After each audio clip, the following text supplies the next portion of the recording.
Playlist Party with your host, 𝗗𝗟𝗑𝗘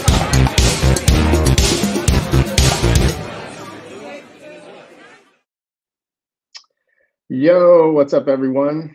How you guys doing? Hope you're doing well. We are going to go through a couple songs here, I don't know, 5 or 6 songs that I find inspiring. I listen to quite often, whether it's just to get me out of a funk or to get me to, like, you know, lift weights or go on a bike ride or just chill, mellow out. But some of the stuff may be sort of predictable and some of it may be surprising. I don't know, but it's always hard to pick you know, only a few songs. So these are just kind of what happened to pop into my head at the time. So yeah, you know, I'll talk about stuff. Sometimes I won't talk, just so you can hear what's going on and enjoy it. But if you have any questions or want to rap about some of the stuff, you can enter in and chat and we can talk about stuff and chop it up. So I don't even know what the order is here. So what do we got? Oh, okay, Shiner, awesome. Okay, so Shiner, so so this is one of my all-time favorite bands, one of my all-time favorite drummers, Jason 𝗗𝗟𝗘 𝗘𝗟𝗜𝗧𝗖𝗛. He's a buddy of mine too.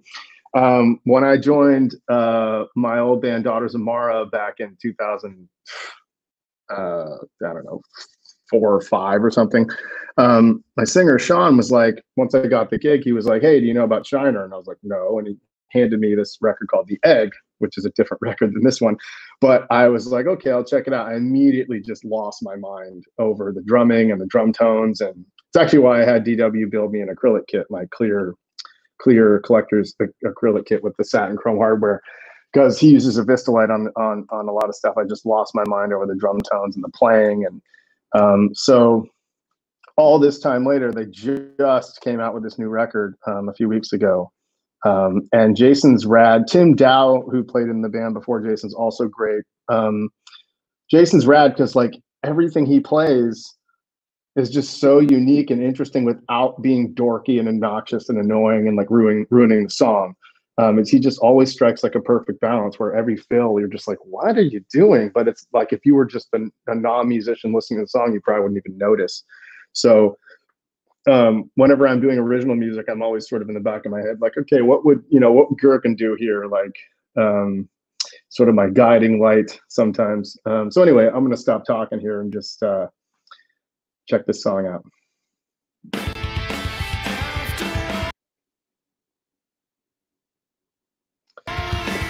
There we go.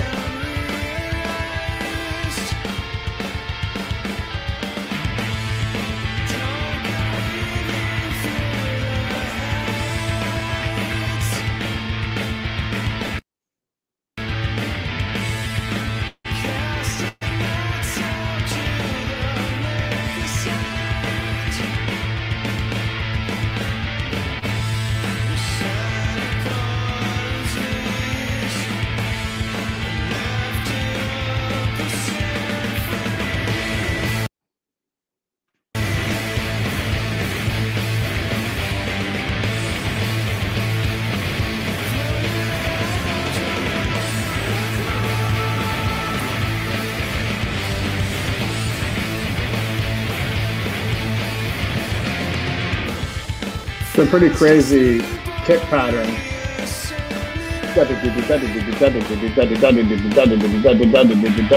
all just 1 foot. Pretty exhausting. 24 or 26.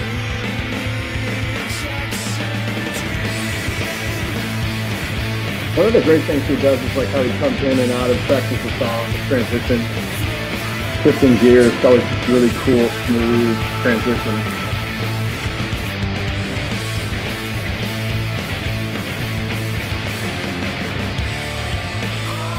Like that triplet slam thing there going into that section is always really nice and smooth.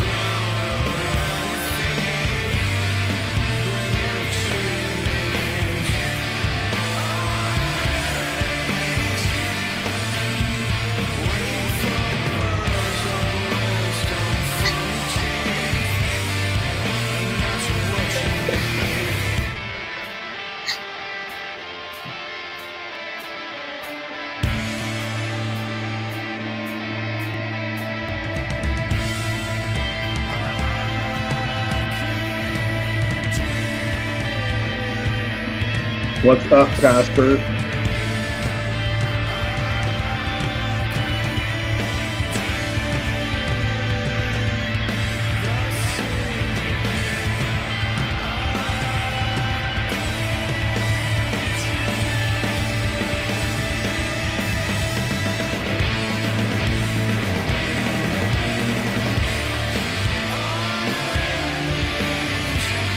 Everything just feels great, always.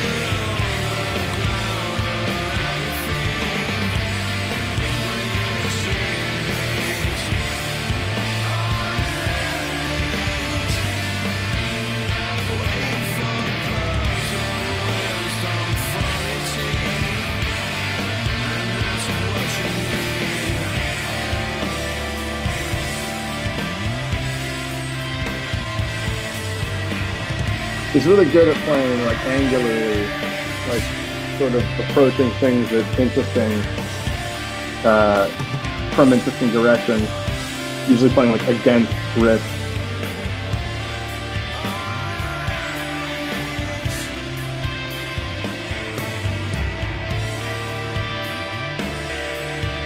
Totally switches the feel there.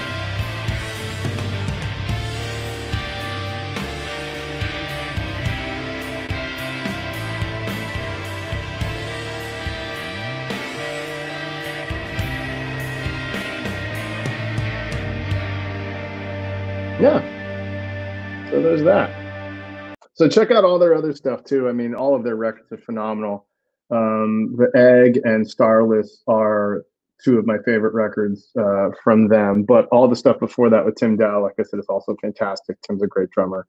So all their stuff is really killer. And it's that, you know, late 90s, early 2000s, alt rock, like Failure and Quicksand and that whole scene that I missed out on when I was younger because I was listening to Nirvana and other stuff. So, all right, what's next? Yeah, Nils Frahm. I'm probably not going to talk very much over this, but Nils Frahm, I got hit the Nils from my buddy Michael Iveson, who's one of my best friends. He plays with that dude 𝗗𝗘, who's also a total genius. If you only heard like someone I used to know and you never checked out any of his other songs, that dude is a genius, and every single song on both of his records is like fantastic. He's also a great drummer. Anyway, Iveson has hit me do a lot of stuff, so he showed me some Nils Frahm stuff. I think Felt a few years ago, and I just totally fell in love with this genre, whatever, like ambient piano music. I always liked that kind of you know, Satie, or like that kind of chill, mellow classical stuff, and all the Aphex Twin piano ballads. So, I mean, I listen to Nils Frahm like more than probably anything else on a regular basis. Like, just it's on in the background constantly. It's just really lush, mellow, like beautiful playing, and he's interesting. Interesting player, producer. His aesthetic is really cool. Lots of weird prepared piano stuff. I guess he had a special piano made for him called like an una corda, which is like instead of multiple strings, it's or piano wires, it's like one per key. I'm not really sure. I could be wrong. You should fact check that. But he's a cool dude. So there's a lot of percussive elements in his music. Some songs more than others. So there's obviously no drumming in here, but who cares? Whatever. So I'm gonna shut up.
he always makes you kind of hang on. Things resolve later than you think they're going to.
Cool.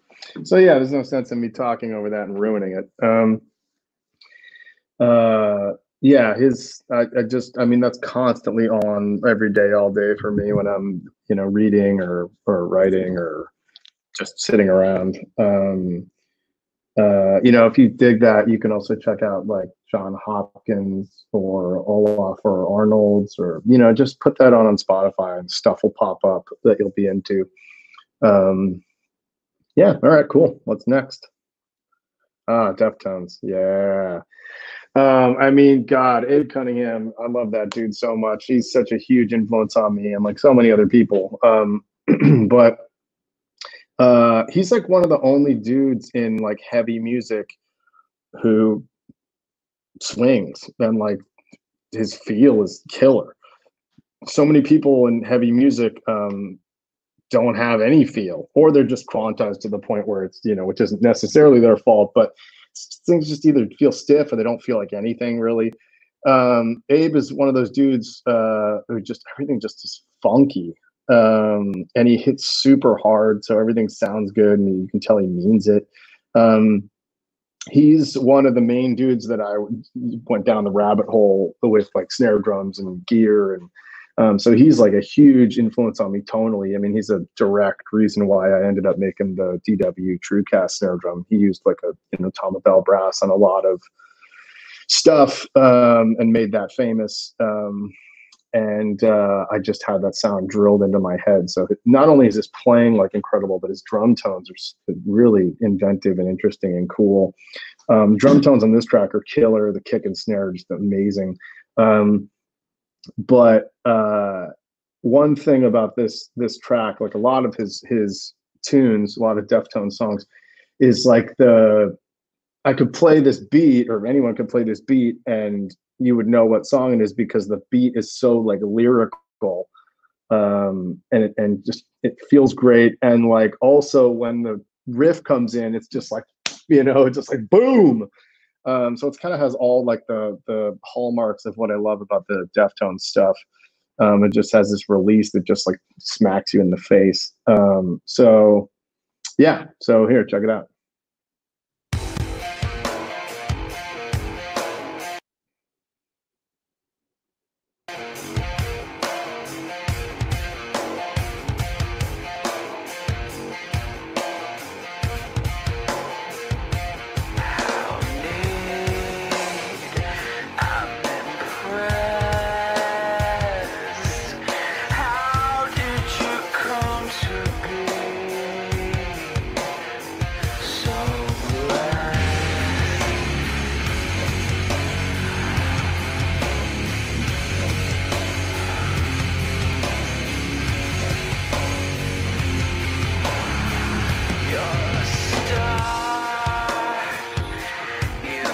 Just these kicks.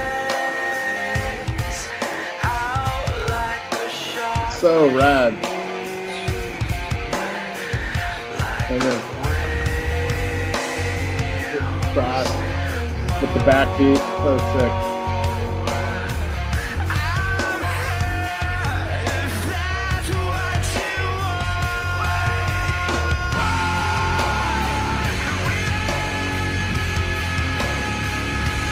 And when you watch him play, like, you can tell he means it, he gives a shit. Like, he's giving it his all. He's just soaking wet, coming from here every time. It's rad.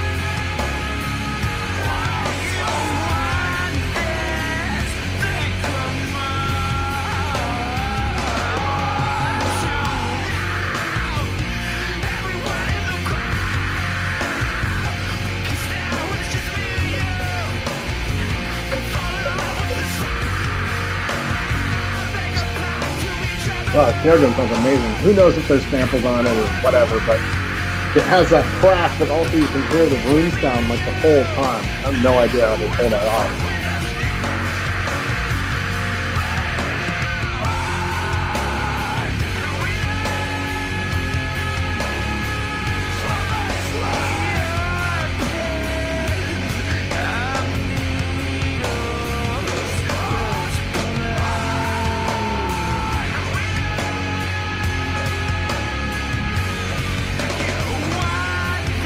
Yeah, it is a grossly underrated Deftones record. One of my favorite Deftones records.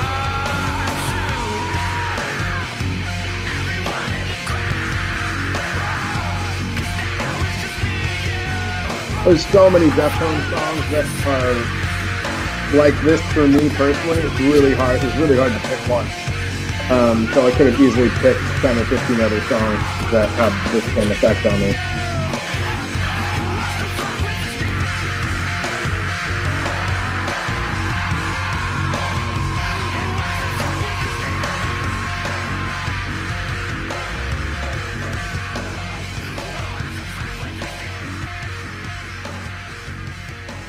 Cool. All right. Well, quickie there. All right. What's up next? Father John Misty. Cool. Okay. So, April 7th. That's my birthday. So, Father John Misty. So, Father John Misty, is like the sort of penultimate hipster god. And when he started getting popular, maybe five or something years ago, maybe a little bit longer than that. I don't know. When he started getting popular, I was sort of like, I don't know, he's so popular, I don't really want to check him out because I just have that like reaction a lot of times. Oh, everyone likes this. I don't know. I'm not going to check it out, whatever that is. But I started teaching Dan Bailey, the Father John Misty drummer. And I don't know, a few years ago, and I was like, oh man, Dan's a really cool dude. Like, he knows what's up. He's a great player. We got along. So it's like, I like this guy. I'm gonna check out this Father John Misty stuff. I like this stuff. And kind of the same thing happened with the 1975. I didn't know who they were at the time, and I was like, oh, I really like this guy George. I'm gonna check them out. And then with both groups, I was like, oh, this is like my favorite shit now. Like, I just really, really, really, really like it. So, yeah, this ended up becoming like all of his records ended up becoming like in my regular rotation. And he's just a really brilliant lyricist, which is funny because I don't normally pay attention to lyrics at all. But just the social commentary he offers is brilliant. He's really funny.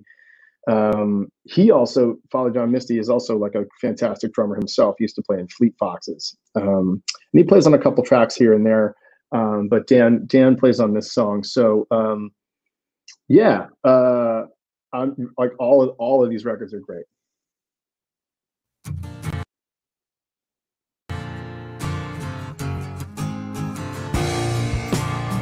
I've actually never seen this video, which is hilarious.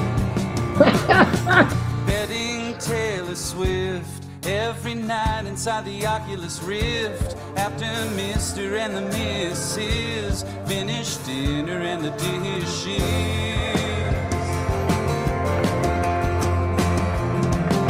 And now the future's definition is so much higher than it was last year. It's like the images have all become real. Someone's living my life for me out in the media. Oh my God, official. I totally know that dude. This is hilarious. He's a great musician too. We got Whipping Macaulay Culkin right now.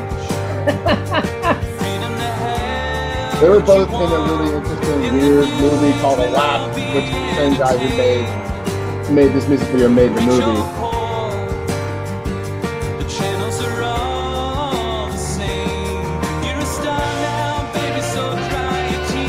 And there's the man himself.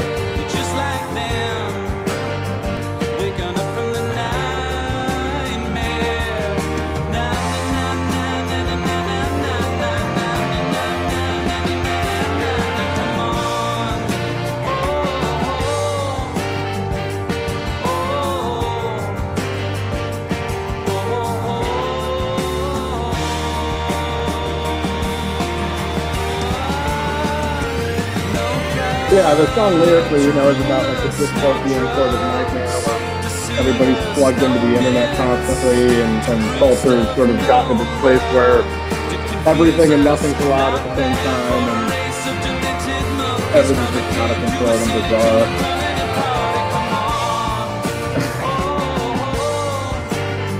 Dan's playing is phenomenal. Always has great songs, always has great parts. Interesting things about the of course.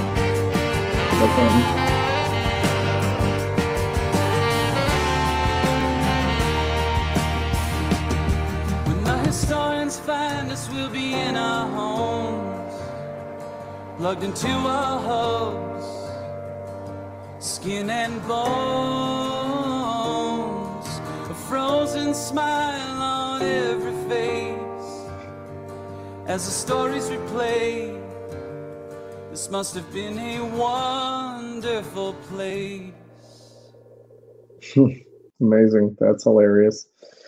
So funny that Jack is in that video. Yeah. I mean, his stuff is brilliant. I can't say enough about him. And Dan always sounds great. Dan also has a great Instagram account. He's always recording and playing drums and on stuff, and he came out with a course recently, maybe a year ago, about recording drums, which I think is the first one that anyone's done. That's definitely worth checking out. I think he did a great job with that. So yeah, all that stuff is fantastic. Cool. What do we got next? Oh yeah, man, Phil Collins. Phil Collins is like one of those dudes that, like, if you know, like, you know, and all like the real hoes, like the real dudes, are always like, oh yeah, Phil's super bad, like he's amazing. But it's funny because obviously with all the, you know, late 80s stuff, like all the Susu Studio stuff, like I remember listening to that stuff when I was really young and being like super into it, and then Nirvana came out and I was just like, oh no, this Genesis stuff is terrible. And I remember one time hanging out with Danny Carey, and he was like in my front seat, and he was like, "Yeah, that older Genesis or the later Genesis stuff is just so lame." And I was like, "Yeah, like, yeah, totally. I hate that stuff." So like, anyway, my point is, like, I love all Phil Collins stuff, like all of it. You can make fun of me. That's fine. This is some earlier Genesis stuff, and his playing is so aggressive, and he doesn't get enough credit for that. I mean, obviously he does all these pop tunes, but his playing is so ballsy. He hits super hard. Drum tones are obviously amazing. That goes without saying. But also his parts are always so interesting because he's always coming from a lyrical standpoint. Because with the later stuff, he's obviously singing. So everything is always so supportive and interesting. How the drums weave in and out of sections. When you really pay attention to things, parts are really fascinating. And I'm sure he's not sort of thinking a lot about it. He's kind of just going off the cuff. But there's some parts he plays in here that are so cool and inventive. And one of my favorite quotes of his, he's like, "Yeah, if the drums didn't sound right, I'd just hit them harder," which is just awesome. His autobiography, I think it's called "Not Dead Yet," is fantastic too. It's definitely worth checking out. He narrates it on Audible, so even better. All right, let's check it out.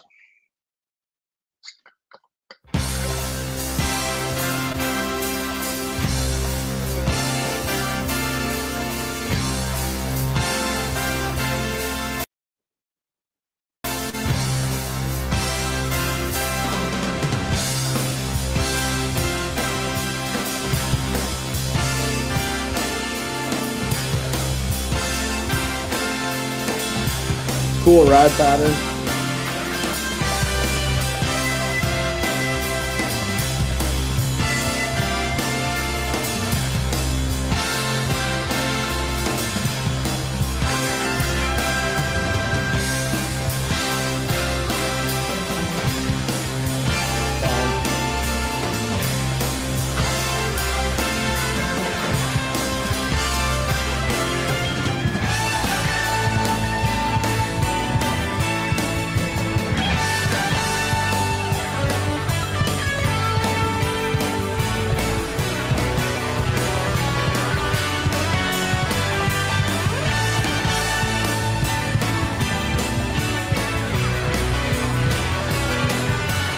So easy and sweaty.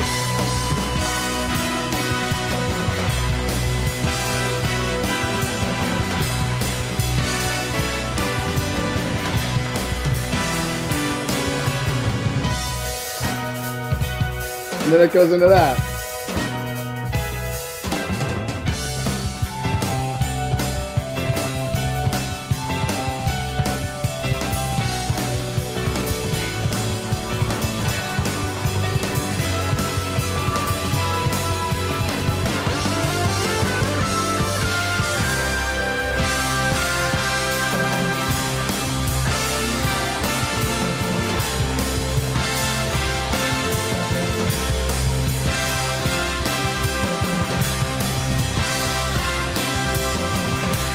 It's also pretty incredible, like when you look at how he was set up, how horribly he's set up. It's pretty amazing he was able to play this kind of stuff.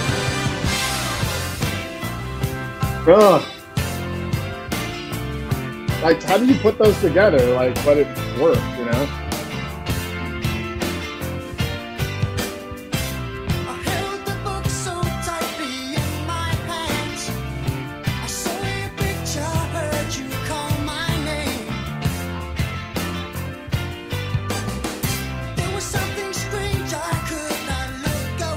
It's just so funky.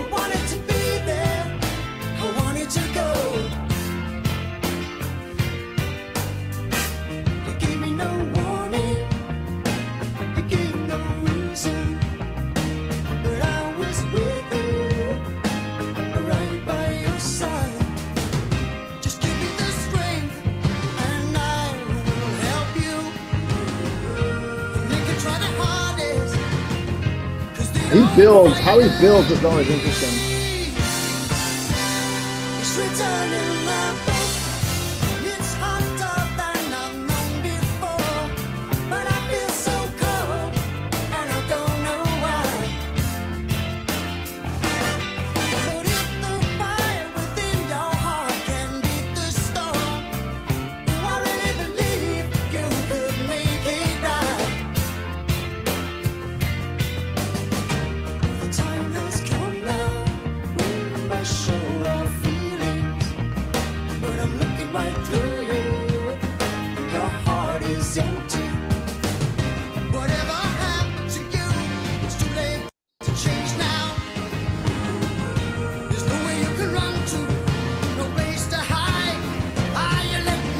Sure. Yeah. Earlier stuff with Peter Gabriel was a completely different vibe. What Augie and Techie, and also rap. I'm just kind of a sucker for pop songs, so I love Peter Gabriel too. And still playing on Peter Gabriel stuff is amazing too. Obviously, maybe it's just because of my age, I gravitate more towards this stuff.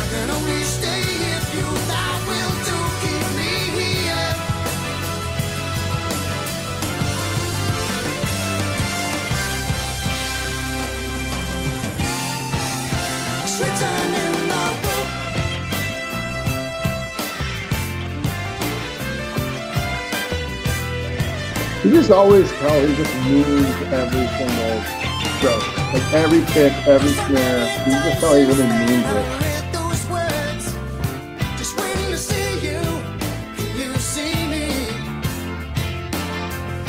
Also, it's like, if you watch any of the documentaries where he's just like, yeah, I don't know, I just play this. Like, it just always sounds amazing. Like when you hang out with a comic who's funny on stage, when you hang out with them, they're just funny always. It's not like they're on or off. It's inherently how they are. So yeah, then it just kind of fades off here. So yeah, cool. I mean, yeah, he's one of my heroes. I mean, just so aggressive. Yeah, I really can't say enough about that guy. Cool. Oh yeah, talk about heroes. I mean, Haka is, you know, a really good friend of mine now, which is awesome. And I mean, if I had to pick one dude, it'd definitely be him. I can't even tell you how many thousands of hours I've played along to these records, especially this one. And sort of like that Deftones self-titled record, I think that this Sugar record, Nothing, is also a wildly underrated album.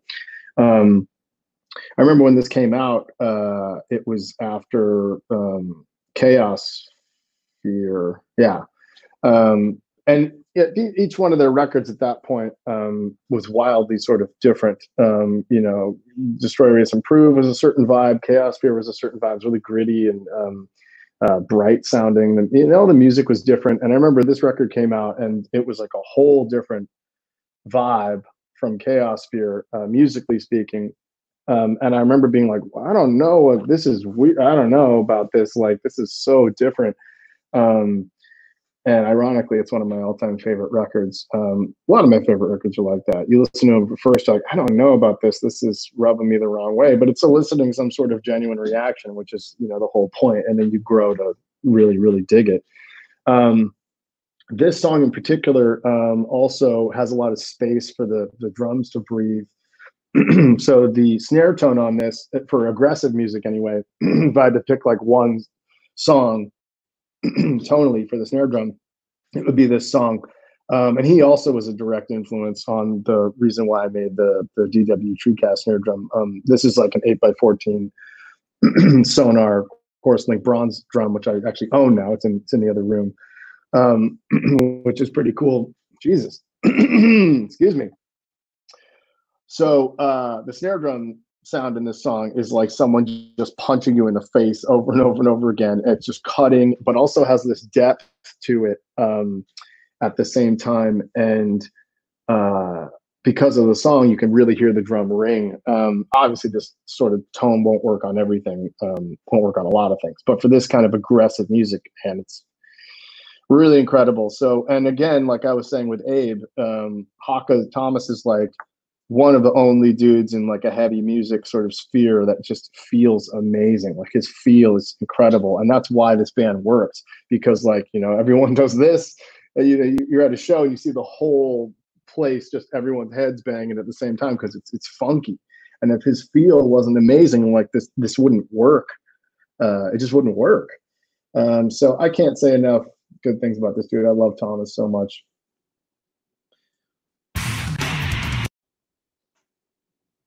Yeah, now.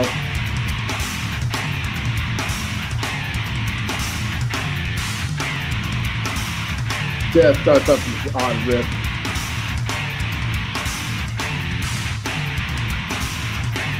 And his halves are almost always doing this, stomping out 8. He's also one of the main reasons why I play Fabian too. China.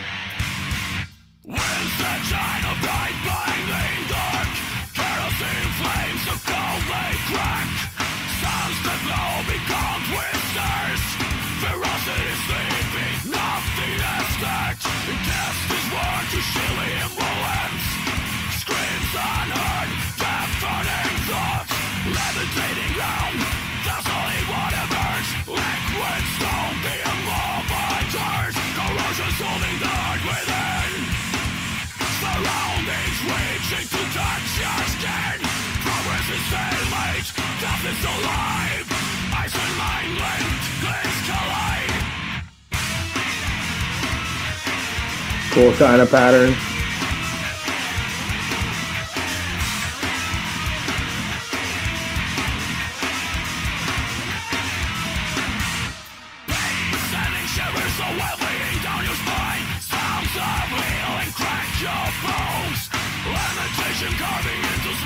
Yeah, that snare is just like cutting above everything. It's incredible. And you know, some of it's the snare, but some of it, you know, is also the player. You know, you're playing big sticks and the way you hit it, you know, like you have to know how to hit these types of drums to get them to open up like that. You can't just pitter patter these things.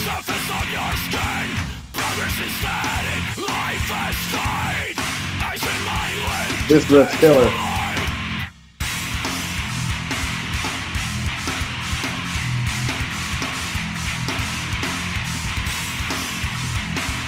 So I've been working with 𝗗𝗔𝗩𝗘 for a few years now on phrasing stuff. And he wanted to do a lot of over the bar sort of modern phrasing stuff. He also wanted to do double bass stuff. And I was like, dude, I got just the thing. Let's do both at the same time. Here.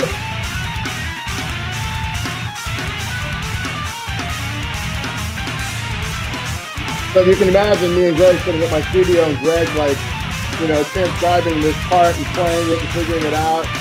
Pretty funny, pretty cool. And he's like, man, I love this 𝗗𝗔𝗩𝗘 stuff. It's just so rad and funny. Like, I love Greg. He's the greatest. You know, trying to spread the 𝗗𝗔𝗩𝗘 love as much as I can.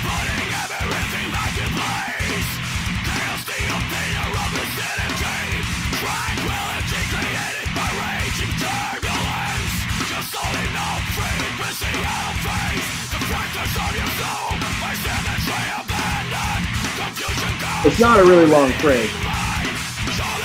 This next part here is really difficult to play. It took me a while. Here.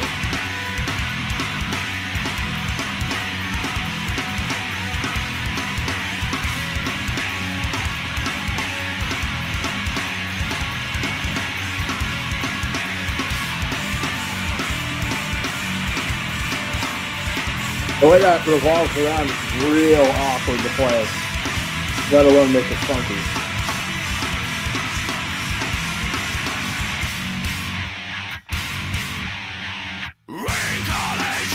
Ugh, yeah, it's the greatest.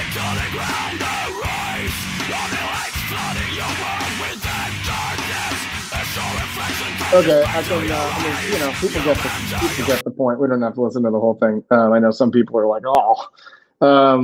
I mean, you know, if I had to pick one band, they're definitely my favorite band of all time, for sure. I mean, it's just such a huge influence on me. Such an influence on a lot of people now. I mean, you have a whole genre of copycat bands aping their shit constantly, which is a whole other topic.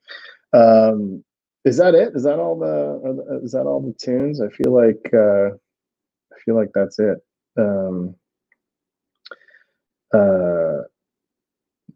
Dave, is there the possibility to know the name of a couple of your recent studio records?